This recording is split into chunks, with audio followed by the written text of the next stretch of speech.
बात करने वाले हैं जो मतलब जो हजारों मील तक फैला हुआ था। हाँ, और वो भी आज से 4500 साल पहले। बिल्कुल। और सबसे हैरान करने वाली बात यह है कि वहां की सड़कें एकदम सटीक ग्रिड डिजाइन में बनी थीं। घरों के अंदर बाकायदा प्लम्बिंग थी, पक्के स्नान घर थे। और जो फैक्ट्रियों में उत्पादन होता था ना, वो एक तय मानक यानी एक स्टैंडर्ड के अनुसार होता था। सही कहा। लेकिन इस पूरे साम्राज्य में कोई खड़ी सेना नहीं थी, किसी राजा के भव्य महल नहीं थे और ना ही किसी तानाशाह की विशाल मूर्तियां ही मिली हैं। हाँ, तो सुन के ऐसा लगता है ना जैसे हम भविष्य की किसी काल्पनिक यूटोपियन या एकदम आदर्श दुनिया की बात कर रहे हो। एकदम। लेकिन नहीं, हम बात कर रहे हैं दक्षिण एशिया की। आज की हमारी इस गहन चर्चा का मिशन यही समझना है कि परिपक्व हड़प्पा या जिसे हम सिंधु घाटी सभ्यता कहते हैं, वो बिना किसी तानाशाही के इतनी व्यवस्थित कैसे थी। और ये बहुत ही दिलचस्प मिशन है, क्योंकि देखिए जब हम इतिहास की बात करते हैं तो आम धारणा यही होती है कि जो जितना पुराना है वो उतना ही मतलब असभ्य या पिछड़ा हुआ होगा। हाँ, लोग अक्सर ऐसा ही सोचते हैं। लेकिन हड़प्पा सभ्यता जो लगभग 6000 ईसा पूर्व शुरू हुई और 2600 से 1900 ईसा पूर्व के बीच अपने एकदम चरम पर थी, वो इस धारणा को पूरी तरह से तोड़ देती है। बिल्कुल। और हमारे पास उनकी लिखी हुई कोई ऐसी किताब तो है नहीं जिसे हम पढ़ सकें। नहीं, कोई किताब नहीं है। तो इस सभ्यता को समझना एक बहुत बड़ी पहेली सुलझाने जैसा है, जहां हमें सुराग मिलते हैं पत्थरों से, मुहरों से और यहाँ तक कि उनके कचरे से। कचरा बहुत कुछ बताता है। हाँ, तो चलिए इस पहेली को उनके शहरों की नींव से सुलझाना शुरू करते हैं। जब मैं स्रोतों को पढ़ रही थी तो मुझे सबसे ज्यादा चौंकाने वाली चीज उनका टाउन प्लानिंग लगा। मतलब आज हम नए शहर बसाते हैं तो कई बार सड़कें टेढ़ी मेढ़ी हो जाती हैं, थोड़ी सी बारिश में पानी भर जाता है। बिल्कुल, आज के बहुत से शहरों का यही हाल है। लेकिन हड़प्पा के लोगों ने बाकायदा एक ग्रिड पद्धति अपनाई थी, यानी सड़कें और गलियां एक दूसरे को एकदम राइट एंगल या समकोण पर काटती थीं, जैसे आज की कोई बहुत ही एडवांस स्मार्ट सिटी हो। और यहाँ जो बात सबसे ज्यादा ध्यान देने वाली है ना, वो सिर्फ डिजाइन नहीं है, बल्कि उस डिजाइन को जमीन पर उतारने का उनका तरीका है। मतलब वो कैसे करते थे? पुरातात्विक साक्ष्य हमें बताते हैं कि उन्होंने घर बनाने से पहले बाकायदा ड्रेनेज सिस्टम यानी नालियों के साथ गलियों का निर्माण किया था। एक मिनट रुकिए, घर बनाने से पहले नालियां? ये तो आज की कई नई कॉलोनियों में भी नहीं होता। यही तो कमाल है। पहले पूरा ड्रेनेज का नक्शा जमीन पर उतारा गया और फिर उसके आसपास घरों का निर्माण हुआ, ताकि हर घर का जो गंदा पानी है वो सीधे सड़क की मुख्य नाली में जा सके। अरे वाह, ये तो बहुत ही एडवांस सोच थी, है ना। प्रसिद्ध पुरातत्वविद अर्नेस्ट मखे ने तो इन नालियों को देखकर यहां तक कह दिया था कि यह अब तक खोजी गई सर्वथा संपूर्ण प्राचीन प्रणाली है। लेकिन अगर कोई सत्ता इतनी ताकतवर थी कि वो पूरे शहर पर एक इतना सख्त ग्रिड सिस्टम लागू कर सके, तो क्या उन्होंने निर्माण सामग्री, मेरा मतलब है ईंटों के लिए भी कोई नियम बनाए थे? हाँ, बिल्कुल बनाए थे। क्योंकि मैंने कहीं पढ़ा है कि उनकी ईंटों का अनुपात हमेशा 4-2-1 होता था। मतलब लंबाई और चौड़ाई, ऊंचाई की क्रमशः 4 गुनी और 2 गुनी होती थी। पर यह अनुपात इतना खास क्यों है? ये बहुत ही बेहतरीन सवाल है आपका। देखिए, ये जो 4-2-1 का अनुपात है ना, ये कोई डिजाइन का शौक नहीं था। इसके पीछे एक बहुत ही गहरी इंजीनियरिंग छिपी हुई है। अच्छा, वो कैसे? तो होता क्या है कि चिनाई या मैसनरी की दुनिया में इस अनुपात वाली ईंटों को एक दूसरे के ऊपर एक बहुत ही खास तरीके से रखा जा सकता है। जैसे आज की भाषा में हम जिसे इंग्लिश बॉन्ड कहते हैं। समझ रही हूँ। इससे फायदा ये होता है कि दो ईंटों के बीच के जोड़ या जॉइंट्स एक ही सीध में नहीं आते। इससे दीवार का जो भार है वो समान रूप से बढ़ जाता है और दीवार बहुत मजबूत बनती है। यानी वो भूकंप के झटकों को भी बेहतर तरीके से झेल सकती है। बिल्कुल सही पकड़ा आपने। और सबसे हैरानी की बात तो यह है कि जम्मू से लेकर गुजरात तक हजारों किलोमीटर के इतने बड़े दायरे में हर जगह यही अनुपात इस्तेमाल हुआ, बिना किसी केंद्रीय फैक्ट्री के, बिना किसी इंटरनेट या आधुनिक संचार के। इतने बड़े इलाके में एक ही स्टैंडर्ड, ये सच में अविश्वसनीय है। एकदम। और सिर्फ ईंटें ही नहीं, उनके शहरों का जो ढांचा था वो भी लगभग एक जैसा ही था। अधिकांश बस्तियां 2 हिस्सों में बटी हुई थी। हाँ, एक छोटा लेकिन ऊंचाई पर बना हिस्सा जिसे दुर्ग या सिटाडेल कहते हैं, और दूसरा बड़ा लेकिन निचला शहर। सही कहा। और ये जो दुर्ग थे ना, इनकी संरचनाएं कच्ची ईंटों के बहुत बड़े बड़े चबूतरों पर बनी थीं। और सिर्फ इन चबूतरों को बनाने में ही लगभग 40 लाख श्रम दिवसों की, यानी लेबर डेज की जरूरत पड़ी होगी। 40 लाख श्रम दिवस। लेकिन एक सवाल है, पुरातत्वविद आखिर ये आंकड़ा निकालते कैसे हैं? मतलब ये हवा में तीर चलाने जैसा तो नहीं है? नहीं, बिल्कुल नहीं। इसके पीछे पूरी एक वैज्ञानिक गणना होती है। पुरातत्वविद पहले उन सभी चबूतरों के आयतन या वॉल्यूम का हिसाब लगाते हैं। अच्छा, ठीक है। फिर वो ये अनुमान लगाते हैं कि एक मजदूर एक दिन में औसतन कितनी मिट्टी खोदकर ढो सकता है। मान लीजिए लगभग 1 घन मीटर मिट्टी।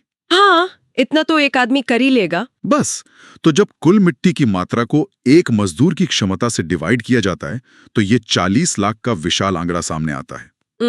तो इसका सीधा सा मतलब ये है कि इसके पीछे एक बहुत बड़ा, बहुत ही संगठित श्रम बल काम कर रहा था, जिसे बाकायदा दिशा निर्देश दिए जा रहे थे। एकदम सही बात है। तो चलिए सड़कों और चबूतरों से हटकर थोड़ा बंद दरवाजों के पीछे चलते हैं। अगर प्रशासन इतना सख्त था तो क्या लोगों के निजी घरों का नक्शा भी तय था? मैंने गौर किया कि हड़प्पा की वास्तुकला में निजता यानी प्राइवेसी को लेके एक गजब का जुनून दिखता है। अरे हाँ, प्राइवेसी तो उनके लिए बहुत अहम थी। आप मोहनजोदड़ो के निचले शहर के घरों को ही देख लीजिए।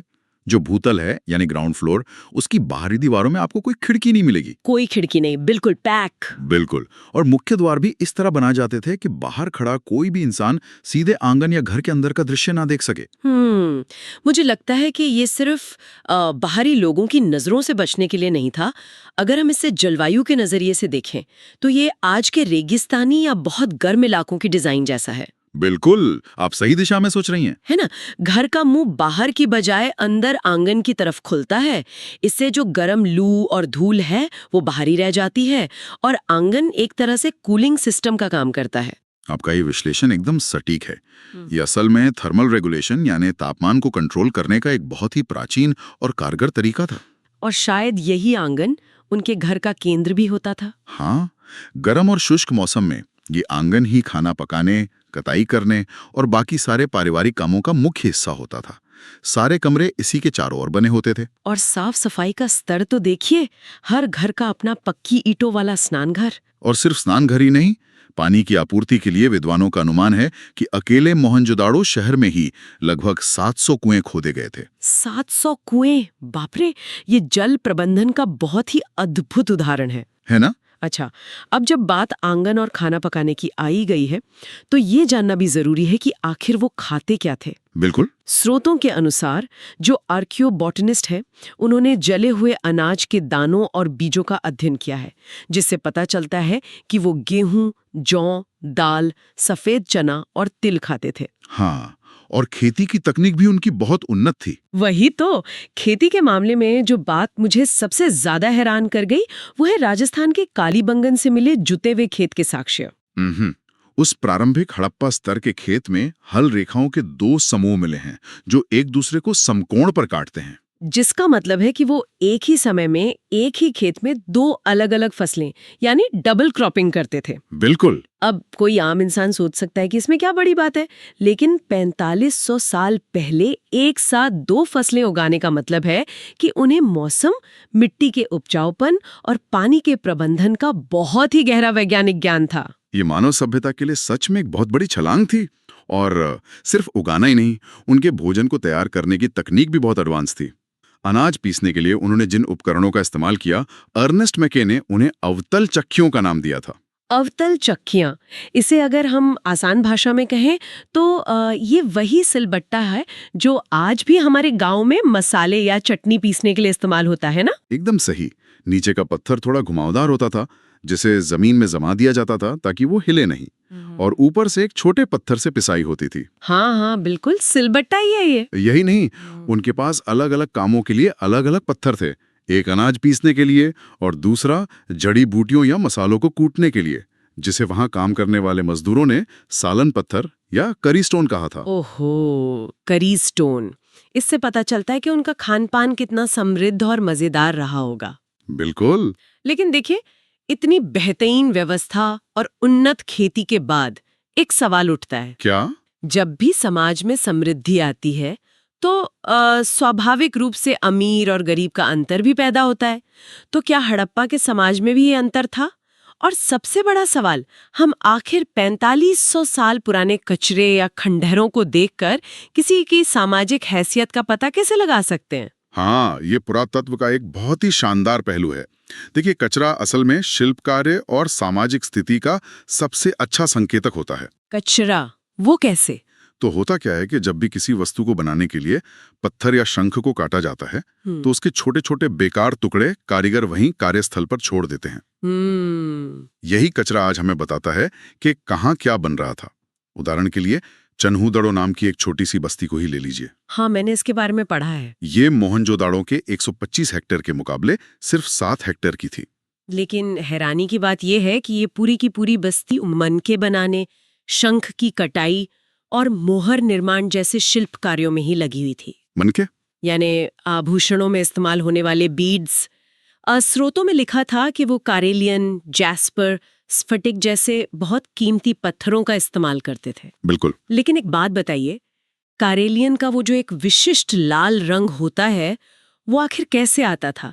क्योंकि उस समय तो कोई रासायनिक रंग या सिंथेटिक डाई तो होते नहीं थे। इसके पीछे ना एक बहुत ही जटिल थर्मल यानी तापीय प्रक्रिया थी। कारेलिन का जो कच्चा माल होता है वो असल में पीले रंग का होता है। पीला? तो फिर वो लाल कैसे हो जाता था?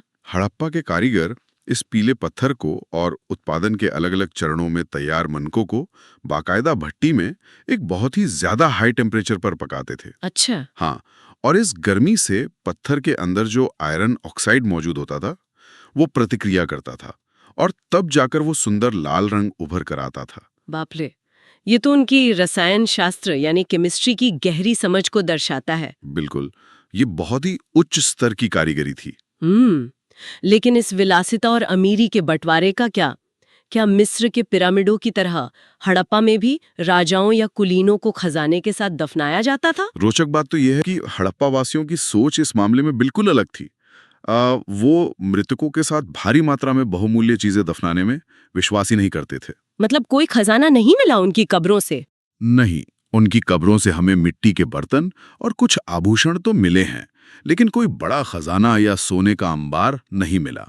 तो फिर पुरातत्वविदों को सामाजिक भिन्नता यानी क्लास डिफरेंस का पता कैसे चलता है? इसके लिए ना पुरातत्वविद रोजमर्रा की वस्तुओं और विलासिता की वस्तुओं के बीच अंतर करते हैं। मतलब? जो चीजें आसानी से मिलने वाले पत्थर या मिट्टी से बनी हों, जैसे चक्कियां या मिट्टी के बर्तन, वो आम लोगों की हैं। एकदम सही। और जो दुर्लभ हों या जिन्हें बनाने की तकनीक बहुत मुश्किल हो, वो अमीरों की हैं। हाँ, और इसी संदर्भ में फायोन्स का जिक्र आता है। हाँ, फायोन्स। मैंने इसके बारे में पढ़ा, लेकिन इसे बनाना इतना मुश्किल क्यों था? देखिए, फायोन्स कोई साधारण मिट्टी नहीं है जिसे कुम्हार ने बस चाक पर घुमा दिया और बन गई। इसे बनाने के लिए क्वार्ट्स या बालू को बहुत बारीक पीसा जाता था। फिर उसमें मनचाहा रंग और कोई चिपचिपा पदार्थ जैसे कोई गोंद वो मिलाया जाता था। इसके बाद इस मिश्रण से बने बर्तन को भट्टी में बहुत ऊंचे तापमान पर पकाया जाता था। तो ये फिर से एक जटिल रासायनिक प्रक्रिया हो गई? बिल्कुल। इस तापीय प्रक्रिया से उसकी सतह पर एक शीशे जैसी चमकदार और चिकनी परत बन जाती थी। और शायद इसीलिए फायोन्स से बने ये जो छोटे पात्र होते थे, जिनका इस्तेमाल इत्र या सुगंधित पदार्थ रखने के लिए होता था, वो बहुत कीमती माने जाते थे। एकदम सही। और ध्यान देने वाली बात यह है ना कि ऐसे महंगे फायोन्स के पात्र हमें सिर्फ मोहनजोदाड़ो और हड़प्पा जैसी बड़ी बस्तियों से ही मिलते हैं। यानी छोटी बस्तियों में ये नहीं मिलते? कालीबंगन जैसी छोटी बस्तियों में तो इनका कोई नामो निशान तक नहीं है। इसका सीधा मतलब है कि महंगी और दुर्लभ चीजें बड़े शहरों के कुलीन या खास लोगों तक ही सीमित थीं। बिल्कुल। अच्छा, अब एक और बहुत बड़ा सवाल खड़ा होता है। अगर मोहनजोदड़ो के अमीर लोग इतनी कीमती फायोन्स, सोना और जैसा कि स्रोतों में है ओमान से आया तांबा इस्तेमाल कर रहे थे, तो बिना इंटरनेट, बिना जीपीएस और बिना किसी आधुनिक लॉजिस्टिक्स के ये पूरी की पूरी सप्लाई चेन काम कैसे कर रही थी? मतलब ये कैसे सुनिश्चित होता था कि जो माल भेजा गया है वो रास्ते में खोला या चुराया नहीं गया है? इस लॉजिस्टिक चुनौती का समाधान उनकी मोहरों और मुद्रांकनों यानी सील्स एंड सीलिंग्स उसमें छिपा था। ये एक बहुत ही प्रभावशाली प्रणाली थी। इसे अगर हम आज के टेम्पर एविडेंट सिक्योरिटी टेप से जोड़कर देखें, जो आज ई-कॉमर्स के पार्सल पर लगा होता है ताकि पता चले कि डिब्बा खुला तो नहीं है, तो क्या ये वैसी ही कोई तकनीक थी? ये तुलना काफी हद तक सही है। सिद्धांत बिल्कुल वही था। मान लीजिए सामान से भरा एक थैला किसी दूसरी जगह भेजा जा रहा है। हाँ। तो उसके मुंह को रस्सी से बांधा गया और उस गांठ पर थोड़ी सी गीली मिट्टी लगाकर उस पर मोहर से दबाव डाला गया। में कोई छेड़छाड़ नहीं हुई। और अगर हम इससे भी एक कदम आगे जाएं तो उस मोहर पर उकेरा गया चित्र, जैसे कोई खास जानवर या ऊपर लिखी गई लिपि, वो भेजने वाले की पहचान भी पक्की कर देती थी। एकदम से। मतलब पार्सल सुरक्षित भी है और सही जगह से आया भी है। हाँ, और ये व्यापार सिर्फ आसपास के गांव तक तो सीमित था नहीं। हम यहाँ बाकायदा एक प्राचीन वैश्वीकरण यानी ग्लोबलाइजेशन की बात कर रहे हैं। स्रोतों में साफ साफ ओमान का जिक्र है। हाँ, और ये साबित भी हो चुका है। रासायनिक विश्लेषण से पता चला है कि ओमान के तांबे और हड़प्पा की कलाकृतियों दोनों में निकल के अंश मिले हैं। अच्छा, निकल के? हाँ, ये निकल एक तरह का मेटलर्जिकल फिंगरप्रिंट है जो ये साबित करता है कि ये तांबा एक ही खदान से आया था। अरे वाह! इसके अलावा ओमान में एक बहुत बड़ा हड़प्पाई मर्तबान भी मिला है, जिस पर काली मिट्टी की एक मोटी परत चढ़ी हुई थी ताकि तरल पदार्थ लीक न हो। हम नहीं जानते कि वो इसमें आखिर क्या भरकर ओमान भेजते थे, लेकिन ये तांबे के बदले एक बहुत महत्वपूर्ण विनिमय का हिस्सा था। और बात सिर्फ ओमान तक नहीं रुकती ना। मेसोपोटामिया, जो आज का इराक है, वहां के प्राचीन लेखों में मेलुहा नाम के एक क्षेत्र का जिक्र आता है। कई विद्वानों का ये दृढ़ विश्वास है कि ये मेलुहा असल में हड़प्पा क्षेत्र का ही प्राचीन नाम था। बिल्कुल, मेसोपोटामिया के लेख तो मेलुहा को बाकायदा नाविकों का देश कहते हैं। नाविकों का देश? हाँ, और उन्होंने मेलुहा से आने वाले उत्पादों की जो सूची दी है ना, जैसे कारेलियन, लापिस लजूली यानी नीला पत्थर, तांबा, सोना, वो सब हड़प्पा की ही विशेषताएं हैं। औरतों और मोहरों पर जहाजों और नावों के चित्र इस बात की पुष्टि करते हैं कि वो समुद्री व्यापार में कितने सक्षम थे। कमाल है। अब देखिए, इस पूरे विशाल व्यापार को चलाने के लिए नाप तौल का एक एकदम सटीक सिस्टम होना चाहिए। बिल्कुल होना चाहिए। इसे तो है नहीं कि कोई अंदाजे से सोना या करेलियन तौल दें। हाँ, अंदाजे से तो व्यापार नहीं चलता। और यहीं पे उनके चौट पत्थर के बाट सामने आते हैं। मैंने पढ़ा कि इन बाटों का जो निचला हिस्सा था वो बाइनरी सिस्टम पर, यानी 1, 2, 4, 8, 16 ऐसे चलता था, और ऊपरी हिस्सा दशमलव या डेसिमल प्रणाली पर चलता था। आखिर एक व्यापारी इस गणित का इस्तेमाल कैसे करता था? ये बहुत ही व्यावहारिक और प्रैक्टिकल प्रणाली थी। देखिए, बाइनरी प्रणाली के जो छोटे बाट थे ना, उनका इस्तेमाल बहुमूल्य वस्तुओं जैसे मन को, आभूषणों या कीमती मसालों को तराजू पर तौलने के लिए होता था। जहां बहुत ज्यादा सटीकता चाहिए होती है। बिल्कुल। जबकि दशमलव प्रणाली का उपयोग अनाज या बड़ी मात्रा वाले व्यापार के लिए होता था। और इसका सबसे बड़ा अर्थ पता है क्या है?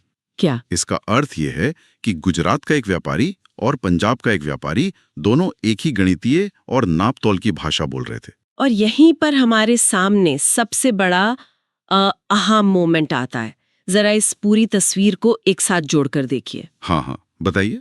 पूरे साम्राज्य में ईंटों का एक ही 4-2-1 का अनुपात, एक जैसी मोहरें, बाटों की एक ही सटीक प्रणाली और हजारों किलोमीटर दूर बस्तियां बसाना, ये सब साबित करता है कि कोई एक अत्यधिक शक्तिशाली केंद्रीय सत्ता थी जो इन सारे मानकों को, स्टैंडर्ड्स को लागू कर रही थी। यहाँ पुरातत्वविदों का नजरिया थोड़ा बटा हुआ है, लेकिन एक बात तय है, ये सत्ता तो थी, पर वो सत्ता हथियारों के दम पर नहीं चल रही थी। सही बात है। क्योंकि हड़प्पा में हमें ना तो कोई विनाशकारी हथियारों का जखीरा मिला है, ना ही कोई भव्य महल, और ना ही किसी तानाशाह राजा की महिमा मंडन करती हुई विशाल मूर्तियां मिली हैं। और ये बात इतिहास की उस बुनियादी धारणा को ही चुनौती दे देती है कि एक जटिल, मानकीकृत और विशाल समाज को चलाने के लिए एक क्रूर, हिंसक और निरंकुश शासक की जरूरत होती ही है। बिल्कुल। चेन और पूरा का पूरा प्रशासन खड़ा कर दिया।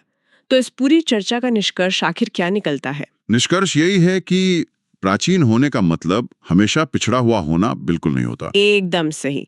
ये सभ्यता बेहतरीन नगर नियोजन, उन्नत कृषि, कमाल की शिल्पकला और एक वैश्विक व्यापारिक नेटवर्क का जीता जागता सबूत है। बिल्कुल। हम उनके छोड़े गए कचरे, ईंटों और टूटे बर्तनों के जरिए उनके जीवन का जो खाका खींच पाए हैं, वो इंसानी विकास की एक बहुत ही अभूतपूर्व कहानी है। लेकिन इस सब के बावजूद एक आखिरी विचार है जो इस पूरी पहेली को और भी गहरा कर देता है। वो क्या? देखिए, हमने आज तक जो भी कहानी गढ़ी है वो उनके पत्थरों और कचरे को देखकर गढ़ी है, लेकिन हड़प्पा वासियों ने जानबूझकर भी कुछ पीछे छोड़ा था, और वो थी उनकी लिपि। हाँ, वो रहस्यमयी लिपि आई और लिखी जाती थी। लेकिन सबसे बड़ी विडंबना ये है कि आज 4500 साल बाद भी हम उस लिपि को पढ़ नहीं पाए हैं। और ये बात अपने आप में एक इतिहास का एक बहुत बड़ा सवाल छोड़ जाती है ना? जरा सोचने वाली बात है कि जिस दिन वो लिपि पढ़ ली जाएगी, क्या पता वो हमें जो कहानी बताए वो उस कहानी से बिल्कुल अलग हो जो हमने आज उनके कचरे और खंडरों से बनाई है। क्या हम इस महान सभ्यता को वास्तव में समझ पाए हैं, या हम सिर्फ उनके मूक पत्थरों को अपनी ही भाषा और अपनी ही सोच के हिसाब से आवाज दे रहे हैं? सोचने वाली बात है। आज की इस गहन चर्चा में बस इतना ही। आज की इस गहन चर्चा में हम एक ऐसे विशाल साम्राज्य की बात करने वाले हैं जो जो हजारों मील तक फैला हुआ था। हाँ, और वो भी आज से 4500 साल पहले। बिल्कुल। और सबसे हैरान करने वाली बात यह है कि वहां की सड़कें एकदम सटीक ग्रिड डिजाइन में बनी थीं। घरों के अंदर बाकायदा प्लम्बिंग थी, पक्के स्नान घर थे। और जो फैक्ट्रियों में उत्पादन होता था ना, वो एक तय मानक यानी एक स्टैंडर्ड के अनुसार होता था। सही कहा।